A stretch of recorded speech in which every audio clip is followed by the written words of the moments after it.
অনেক informal formal আলোচনায় যেই বিষয়টা আসে যে আওয়ামী লীগের 1-1.5 কোটি ডেডিকেটেড ভোটার আছে। অবশ্যই আওয়ামী লীগের সর্বস্তরের মানুষ লুটপাট, হত্যাযজ্ঞ, গুম খুন জুলুম চালায় নাই। একটা নিরপরাধ আওয়ামী লীগের আছে, তারা অন্য দল করলে করবে, অন্য নামে রাজনীতি করলে করবে, কিন্তু আওয়ামী লীগের নামে এইটা একটা অভিশপ্ত দল। এবং এই দল যে মানবতা বিরোধী অপরাধ করেছে সেটা শুধুমাত্র 24 নয়, দেশ স্বাধীনের পর আমরা 71-এর পর 72 থেকে 75 পর্যন্ত আমরা দেখেছি শেখ মুজিবুর রহমানের মতো একজন মুক্তিযুদ্ধের অবিসংবাদিত নেতা। অবশ্যই এটা স্বীকার করতে হবে, শেখ মুজিবুর রহমান মুক্তিযুদ্ধের অবিসংবাদিত নেতা।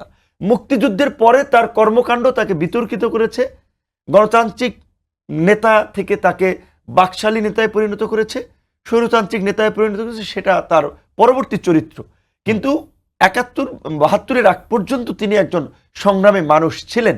তো আমরা দেখলাম যে দেশ স্বাধীনের পরপর তার এই কর্তৃত্ববাদী এবং বাকশালী চরিত্র, যেটা আওয়ামী লীগের রাজনৈতিক একটা বৈশিষ্ট্যে পরিণত হলো। তো সেই 75-এর আওয়ামী লীগ আমরা দেখলাম যে 75-এ 96-21 বছর পরে ক্ষমতা এসেছিল, তখনই তাদের এই প্ল্যান পরিকল্পনা এবং 8 সালে ইন্ডিয়ান ব্লু প্রিন্টে একটা ক্ষমতায় এসে টানা এই 4টা টার্ম ইলেকশন করলো 14 সালে, যেখানে বিশ্ব নেতৃবৃন্দের মধ্যস্থতায় বলল যে কয়েকদিনের মধ্যে তারা একটা পার্টিসিপেট ইলেকশন করবে, করে নাই। 5টা বছর ক্ষমতা থেকেছে বিনা ভোটে। আপনার 18 সালেও একই কাজ করলো, আগের ভোট রাতে করলো, 24-এ একই কাজ করলো। সেই সময়ে এই দেশের বিদেশের সংস্থা, আন্তর্জাতিক মহলের কোনো মাথা ব্যথা হইল না। এখন হঠাৎ করে তারা বলছে ইনক্লুসিভ ইলেকশন। আর আমাদের অনেক দল তারা চিন্তা করছে যে আওয়ামী লীগ না হলে আবার আমাদের বিপদ হতে পারে, না হলে সমস্যা হতে পারে, অমুকের সমর্থন পাবো না।